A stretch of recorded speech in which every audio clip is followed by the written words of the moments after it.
Grande agitation sur l'Europole 2. Depuis le mois d'avril, des dizaines de milliers de mètres cubes de terre sont déblayés et remblayés. 2 importants chantiers sont en cours de réalisation, le terrassement de nouvelles plateformes industrielles et des travaux préparatoires à la création d'un futur giratoire. Le carrefour giratoire qui sera situé donc sur la RD 661 va devenir l'accès principal de la ZAC Europole 2 pour reporter les flux entre la ZAC Europole 1 et l'Europole 2. Actuellement, tout le flux passe par le pont qui se situe au niveau de l'A4. Donc ce carrefour giratoire est essentiel pour fluidifier la circulation de l'ensemble de l'Europole 1 et 2. Démarré le 1er septembre, ce chantier de terrassement doit s'achever en mars 2026. Viendra ensuite la création de ce giratoire qui sera situé entre Villerwalde et le carrefour giratoire d'Altrans. Ce premier marché est attribué à Eurovia pour un montant de plus de 2 300 000 €. Juste à côté, la Casque finance également le terrassement de 3 nouvelles emprises industrielles de 11 hectares, 9,5 hectares et 2,8 hectares. Le groupement Urano-Colas est en charge de ce second marché, évalué à 6,5 millions €. La plus grande plateforme est destinée à accueillir le projet du logisticien Wirtz Group, qui pourrait créer entre 150 et 200 nouveaux emplois. Pour l'instant, le planning est tenu et l'objectif étant de finir à la mi-octobre ou à la fin octobre de cette année. Donc les plateformes seront terminées à ce moment-là. Les terrains seront donc prêts à accueillir de nouvelles activités. Les entrepreneurs n'auront plus qu'à concrétiser leurs projets. Le logisticien belge qui va venir s'installer, d'ailleurs nous avons aujourd'hui connaissance de son projet qui est prêt. Lorsque l'on est sur l'Europole 2, on pense forcément à un autre projet industriel qui doit voir le jour à cet endroit, la Gigafactory Holosolis, évaluée à 850 millions € d'investissement et qui pourrait créer 1900 emplois directs plus 5100 emplois indirects. Où en est-on au niveau de ce projet-là ? Il reste quelques négociations à mener, notamment en matière financière. C'est un projet gigantesque, donc voilà, c'est un souci majeur pour eux, évidemment, mais il n'y a aujourd'hui, à ce jour, aucun signe de retrait ou d'arrêt du projet. Donc il suit son cours et il s'installera donc sur la parcelle en face comme prévu. Espérons pour le territoire que cet important projet se réalisera.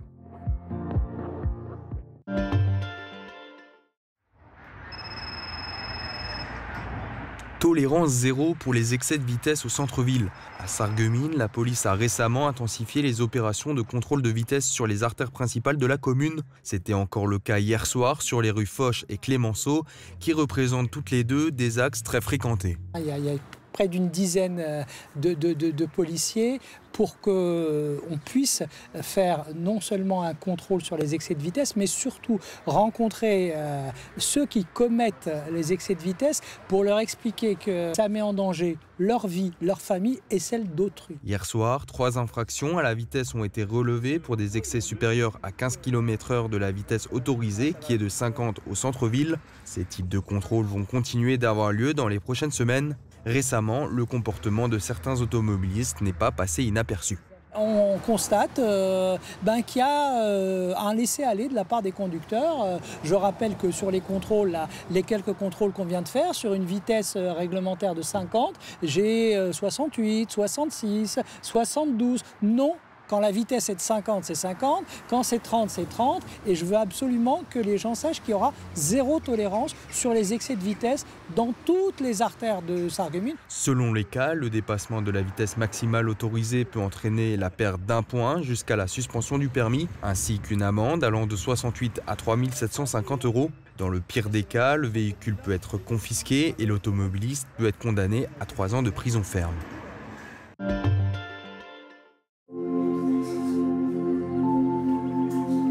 Calme durant la pause déjeuner ou après l'école.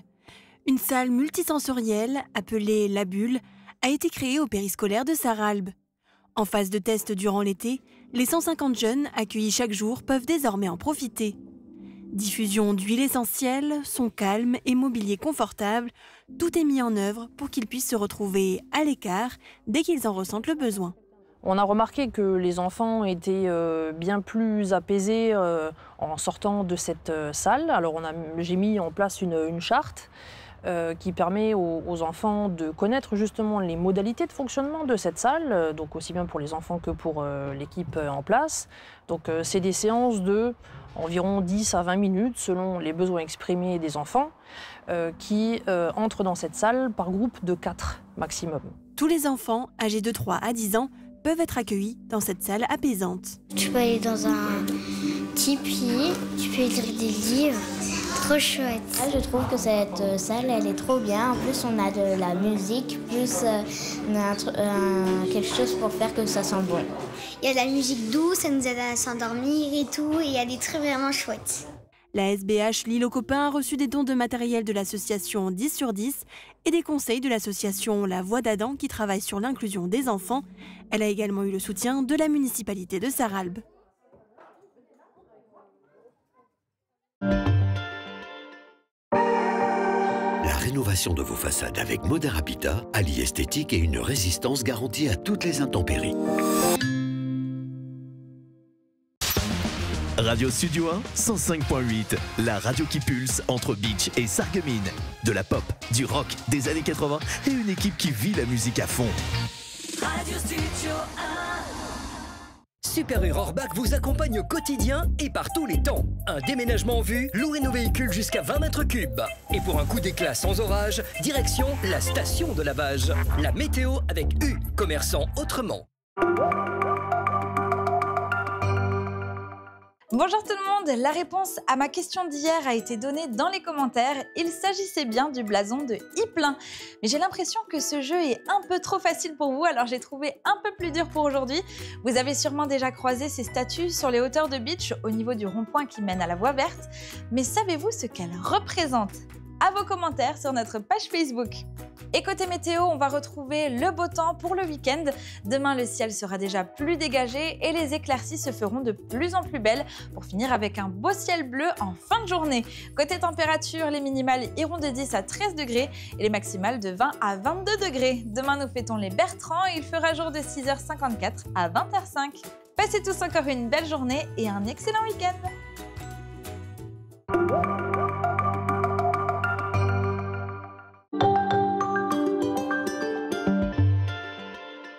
L'association Atout Danse vous propose une initiation à la danse de salon. Démarrage des cours pour débutants le mercredi 17 septembre à 20h au FSE de Roth. Pas d'inscription nécessaire, le premier cours est gratuit et sans engagement. À Eschwiller, au cœur du pays de Beach, découvrez l'Auberge du Moulin. Profitez d'une terrasse au bord de l'eau dans un cadre paisible et authentique. Savourez une cuisine maison sublimée par une carte généreuse et des produits frais du terroir. Et pour prolonger l'expérience, nos chambres cosy vous accueillent le temps d'une nuit paisible à la campagne. L'Auberge du Moulin, nature, terroir et convivialité. Le CFA BTP Moselle est à Sarreguemines, avec 7 formations accessibles en apprentissage et en formation continue dans les domaines métier du plâtre et de l'isolation, carreleur et mosaïste, peintre applicateur de revêtements, génie climatique, maçonnerie et maintenance des bâtiments. Inscription ouverte toute l'année par téléphone au 03 87 63 71 08.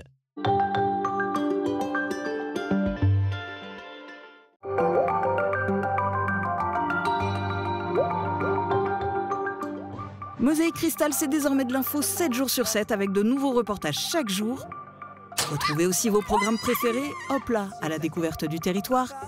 Café Grenzel avec nos amoureux du Plat, Grenzenlos, focus sur des thématiques transfrontalières, en immersion à la découverte d'un métier, Histoire d'histoire sur les traces de notre patrimoine, Polygone pour des discussions animées. Rendez-vous du lundi au dimanche à midi sur Mosaïque Cristal pour une nouvelle émission multi-rediffusée jusqu'au lendemain.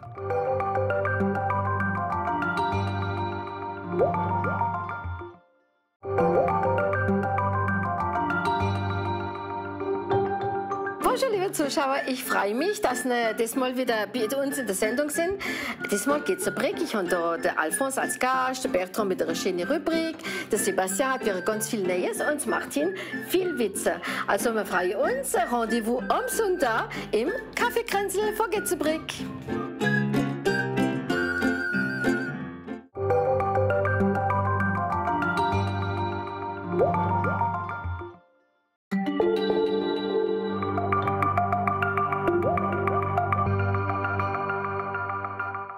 Bonjour à tous, je suis ravie de vous retrouver pour accueillir notre invité du jour. 10% des Français estiment maîtriser parfaitement les gestes de premier secours. Ils sont pourtant essentiels en cas d'urgence. J'accueille aujourd'hui Julien Ollier, vice-président territorial de la Croix-Rouge de Moselle. Bonjour. Bonjour. Alors le 13 septembre, la Croix-Rouge organise la journée mondiale des premiers secours. Alors elle sera présente partout en France et notamment à Sarreguemines. Pourquoi c'est important d'organiser une journée comme celle-ci ? Alors, 80% de la population devrait être formée au premier secours. Aujourd'hui, c'est 40% de la population française. Vous allez regarder en Allemagne, par exemple, on est à 80%. Dans les pays scandinaves comme la Norvège, à 95%. Donc on sait qu'on a un vrai retard. Donc la journée mondiale des premiers secours, ça nous permet de rentrer en contact avec la population, d'aller les rencontrer pour les sensibiliser à l'importance de l'apprentissage des gestes de premier secours. Et donc ce sera une journée ouverte à tous avec des animations gratuites.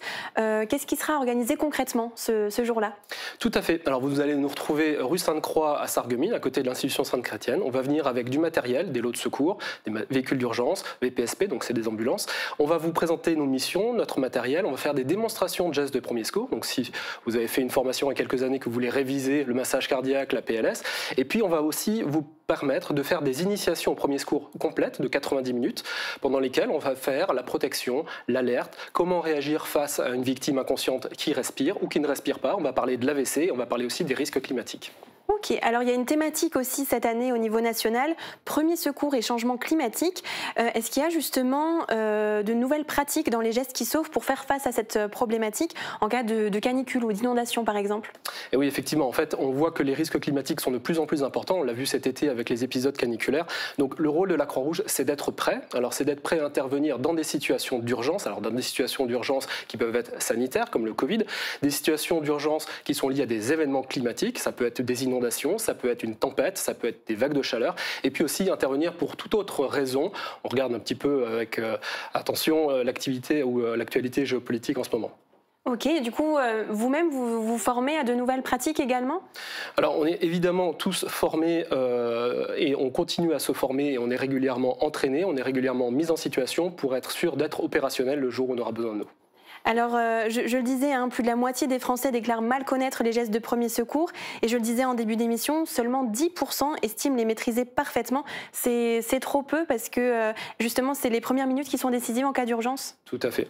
Ça, c'est une ambition nationale. Notre ambition nationale, c'est de former 80% de la population. Et en fait, dans ce système, la Croix-Rouge est un acteur. C'est-à-dire que, évidemment, vous avez des associations comme la Croix-Rouge, la Protection civile, la Croix-Blanche, la FF2S et l'UNAS ou l'Ordre de Malte qui vont proposer des formations. Vous allez avoir des municipalités qui vont nous mettre à disposition leur espace public ou des locaux. Vous allez avoir la région, par exemple, qui va financer des formations pour les 15-29 ans au travers du Pass Jeunesse. Vous avez d'autres institutionnels, comme la Gendarmerie nationale à Sarreguemines, qui va nous prêter gentiment des locaux pour qu'on puisse faire des formations. Et puis, vous avez aussi d'autres acteurs qui vont être des associations périscolaires, des écoles, des lycées, des collèges, des EHPAD, qui vont faciliter et encourager la population à se former aux gestes de premier secours. Okay. Et la Croix-Rouge, ce n'est pas seulement la sensibilisation aux gestes de premier secours. Quelles sont vos autres principales missions, et notamment en Moselle ? Alors, c'est vrai, on a 70 000 bénévoles sur toute la France, on en a 700 en Moselle. On a des activités assez diverses. On a l'action sociale, où on va parler de distribution alimentaire, de distribution de bons alimentaires. On va avoir des activités textiles. On va aussi travailler sur la lutte contre l'exclusion. On va travailler sur l'inclusion numérique. On va aussi avoir des formations, des postes de secours, et évidemment des activités d'urgence.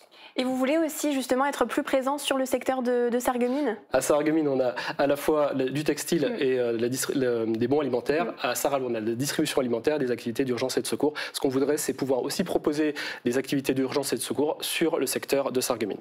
Ok. Et est-ce que vous recherchez des bénévoles ? Absolument. Alors, en fait, sans les bénévoles, rien n'est possible. Donc, on est obligé de pouvoir accueillir, former, entraîner, mettre en situation des bénévoles, et ça, en fait, pour à peu près toutes les activités. On a, en fait, à la Croix-Rouge, des bénévoles qui sont vraiment à l'image de la société. On a des gens qui sont là à 16 ans, 17 ans, des gens qui sont lycéens, qui sont étudiants, des gens qui sont dans la vie active. Ils vont être infirmiers, chauffeurs routiers, ils vont être profession libérale, artisans, commercial. Et puis, vous avez aussi des retraités qui nous rejoignent, parfois à 60, 65 ans, et qui trouvent à la Croix-Rouge des activités de bénévoles dans lesquelles ils peuvent s'épanouir. Et si justement parmi nos téléspectateurs, certains sont intéressés pour devenir bénévoles, pour vous rejoindre, comment ça se passe? Vous pouvez nous écrire sur les réseaux sociaux, vous pouvez écrire aussi à notre adresse mail, notre boîte générique communication, donc je pense que vous allez avoir l'adresse qui va s'afficher. Tout simplement, on vous recontacte et on vous propose des missions. Alors, il faut savoir que la Croix-Rouge française, c'est 187 missions différentes, donc c'est évident qu'on trouvera quelque chose pour vous.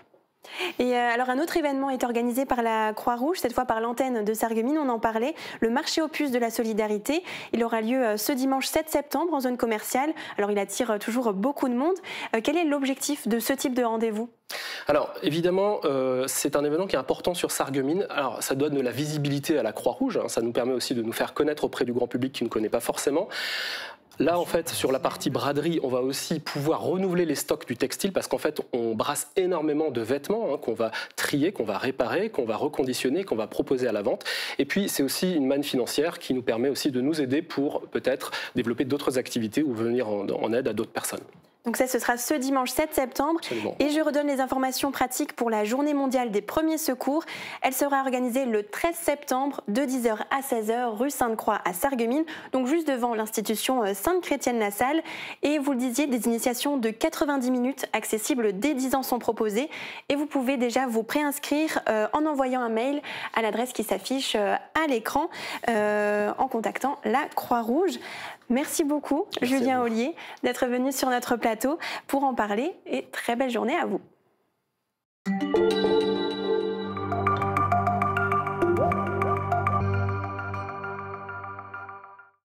Ne bougez pas, juste le temps d'une pause café. On revient ensemble sur les temps forts de la semaine. Bienvenue dans votre nouveau rendez-vous hebdomadaire, l'Info Expresso. C'était la semaine de rentrée, un événement qui peut être pour certains une source de stress ou d'excitation. Alors, pour apaiser les plus jeunes, une salle zen, appelée La Bulle, a été conçue au périscolaire de Sarralbe. Tous les enfants peuvent en profiter durant les temps d'accueil pendant 10 minutes. Une petite pièce avec de la musique calme, la diffusion d'huile essentielle et quelques livres. Et ça plaît beaucoup aux principaux intéressés. Tu peux aller dans un tipi, tu peux lire des livres.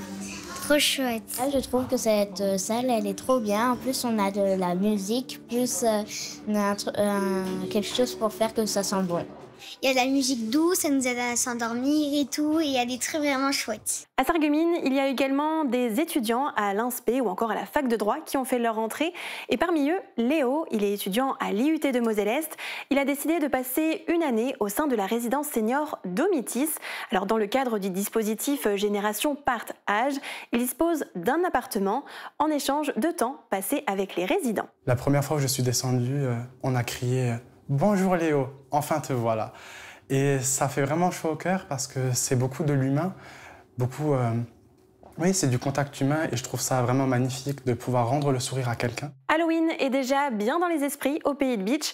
Les événements organisés au même moment l'an passé à la Citadelle de Beach et au Simserhof à Sirstal avaient fait débat. Eh bien, ils pourraient à nouveau être d'actualité cette année.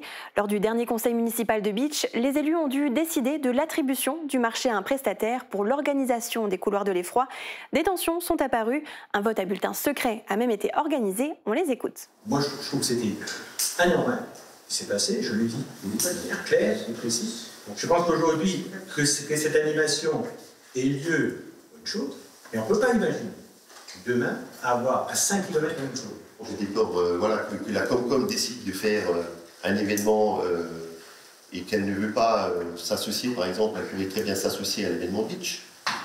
Mais bon, voilà, c'est pas de notre ressort. Ici, si la communauté de communes décide quelque chose, c'est la communauté de communes qui décidera. Je n'imagine à aucun moment que la ville de Beach ne tienne pas cette manifestation et qu'elle baisse les bras. Finalement, l'attribution du marché a été adoptée. Les couloirs de l'effroi auront donc bien lieu à la citadelle de Bitche. Du côté du Simserhof, l'événement semble également programmé selon certaines publications vues sur les réseaux sociaux, mais la communauté de communes n'a pas fait d'annonce officielle pour le moment. Enfin, une bonne nouvelle économique, Ineos Automotive à Ambach a remporté un important contrat public d'un montant de 160 millions d'euros. Des premières commandes ont été faites pour équiper les pompiers de l'Aisne, de Saône-et-Loire et de Moselle. Au total, 1700 véhicules seraient concernés. Et la petite info en plus, ce dimanche, une éclipse lunaire totale va avoir lieu à partir de 19h30. Elle sera bien visible à l'œil nu en France. Si vous apercevez la fameuse lune de sang, n'hésitez pas à nous envoyer vos plus belles photos. Et l'info expresso, c'est fini. À la semaine prochaine.